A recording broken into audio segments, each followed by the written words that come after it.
So, continuing this potential trades thing, let's move on to Aaron Gordon. There have been some rumors about him this season. It hasn't been huge or anything, but teams are interested. There have been rumors saying the Magic want to hold on to him. You know, given that Orlando is 10-11 and is just kind of still in NBA purgatory of not that good, not that bad, this could be a chance to shake it up, get some more shooting, and I think with how blah Aaron Gordon has been this season, you know, it's a thing. I mean, I mentioned this in the disappointing players video with Gordon. You know, the shooting hasn't really gone to a different level. He's taken a lot of mid-rangers and pull-ups, and he's trying to be this, like, shooting guard when he just really shouldn't be. I mean, if he just focused on, you know, his defense and his screen setting and passing and finishing and all that stuff, then I think it could be a lot better. But at the same time, you know, Orlando needs a real offensive option. And if you don't have it, then you're going to start asking Aaron Gordon to do stuff off of screens and all that, with him being the ball handler. And it's just not really going to work out for you. So you'd think on a team with just more stuff around him, Aaron Gordon could do a bit more, right? Now, at the same time, Orlando is definitely, or at least has been, committed to what they have going on. I mean, they've let quite a few good players go the past couple seasons between Oladipo, Tobias. I think it's basically those two, but, you know, those two have ended up being pretty damn good. So it just seems like they don't want that to happen again, so they just want to hold on to what they have, and they don't want to bottom out, and there's a chance that they just keep on keeping on with this, but I don't know. I mean, Aaron Gordon, it is now his 6th season, and after his 4th year, I think he showed some promising signs, and since then, he's either kind of stagnated or just gotten worse. And when you combine that with the fact that you've got Jonathan Isaac sitting there, then that can open it up. But I want to remember that just because I may think Aaron Gordon get traded, or the NBA at large thinks Aaron Gordon could get traded, the Orlando Magic still have to actually want to trade the guy. And this has been a team that is really committed to trying to figure out what they have right now, between Steve Clifford as the coach and whatever else. So there's a chance he just doesn't get moved, and the Magic just keep on trying this thing that they have right now, this slew of no all-stars and nobody who can score 20 a game consistently, and a couple of big guys who we keep questioning whether they can play together or not, and overall it's just a mediocre team. But maybe they think there's a world in which this team goes from mediocre to legitimately pretty good, and if they just hold on to their guys long enough, eventually it'll happen. But I think it's fair to be skeptical about all that.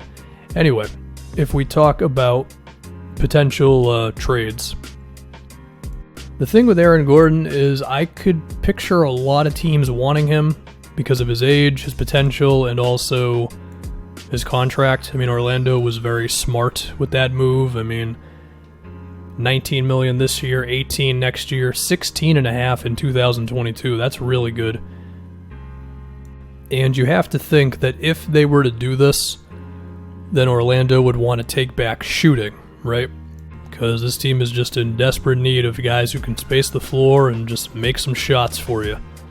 Now, I think that makes it a little more complicated, because I think when NBA teams have those kind of guys, they don't really want to give them up. I mean, an example of this is, while I think Aaron Gordon on Miami could be very interesting, the Magic are definitely not getting back Kendrick Nunn or Tyler Hero or Goran Dragic, I would assume. I think he'd also be interesting on the Nets, but they committed to Taurean Prince, and like, what would the move be? Karis LeVert? I don't know if I would want that if I was the Nets, you know? And then when I look at a lot of the front courts in the East, they are pretty full, you know? I don't know if there's a real place for Gordon on, like, the Sixers, the Raptors, the Bucks, the Celtics. Maybe the Celtics, but they would have to trade one of their really good guys. They're not going to do that. Pacers, same thing. Then you start to get to the bad teams. It's not going to be the Bulls or the Pistons. The Wizards, I mean, a small part of me thinks like Aaron Gordon for Bertans would be killed on Twitter, and then it actually happens, and it's like, oh, the Magic suddenly have a lot more shooting. But I don't think that would really happen, and defensively that'd be scary for the Magic. For the case of the Wizards, it's you've got Aaron Gordon now, there you go. Cleveland, I mean, you could pair him up with Sexton and Garland, but is there anything really coming back to the Magic? I don't know. Hawks, Knicks, okay, maybe you've got something there. We move on to the Western Conference. The one that I've seen suggested on the internet is basically Aaron Gordon for D'Angelo Russell. And other things, whatever they may be. Make the money work, all that stuff. I mean, I see the rationale.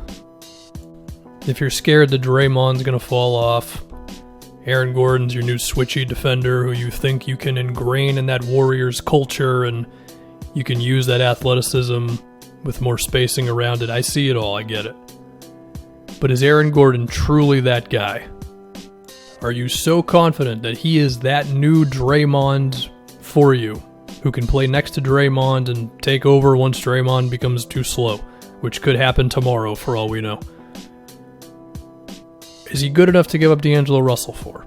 Because D'Lo is going to be dropping like 25 the rest of this season, okay? And I get it, okay, defense, screen setting, it all matters.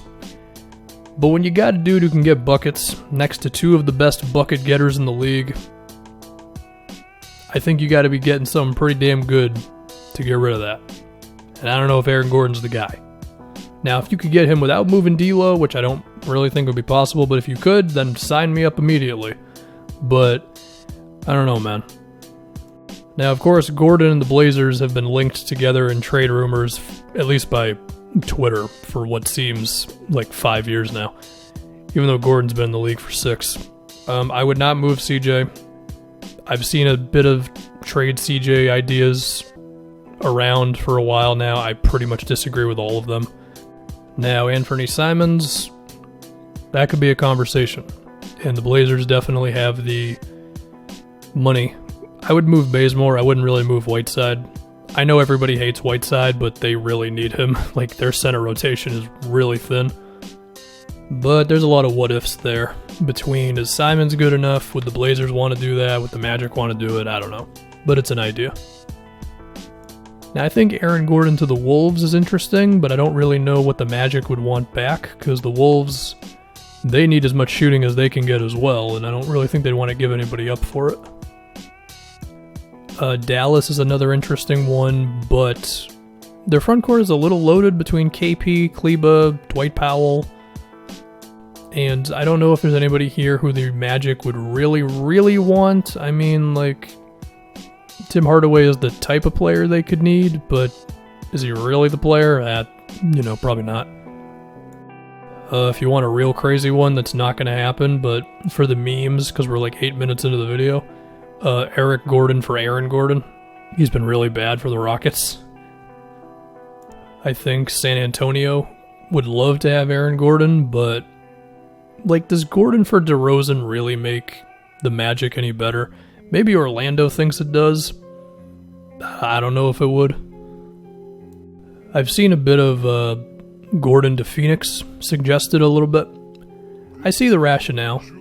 You take one of these spot-up wings like Cameron Johnson. Mikal Bridges has not been making shots this year, so who knows with him. I feel like Phoenix is kind of all in on Oubre, who, to their credit, has been pretty alright so far. Maybe Dario Saric. I mean, he continues to be interesting, man. And maybe Orlando could be the team to really bring out his ball handling, and his threes have been a little better, but I don't know if he's ever going to be some super stretch 4 for you. Even so, I mean, 35% on 5 a game, he's been a little better throughout parts of his career. I don't know with him. As far as how Phoenix would make an Aaron Gordon move work, I mean, they've got the Tyler Johnson expiring, and I mean, how vital is Tyler Johnson to this roster? Maybe a bit, maybe not at all. He is playing 20 minutes a game, I don't know. Potentially even Frank the Tank could move over to the Magic, but I don't know. Here's a wild one for you. What about Gallo for Gordon? Almost straight up. Two of the more talked about trade dudes just swapping teams, you know? Magic get a win right now shooter. Thunder get a dude who could have a future with Shea. I don't know. There's a chance Gallo is just way better than Gordon, and the Thunder just shouldn't do that. Anyway, that's it. I picture a market for Aaron Gordon being pretty good. I could see a decent amount of suitors, and again, there's a chance he doesn't change teams at all. But that's the thing about these trade speculation videos. As every video I make, there's a chance it ends up being nothing. I mean, hell, I did a whole video on Patrick McCaw, which, for one, why the hell did I do that? Number two, he got released from the Raptors like 3 days later, so happens. I have no idea what this little tangent at the end of the video was, but yeah, I'll see you.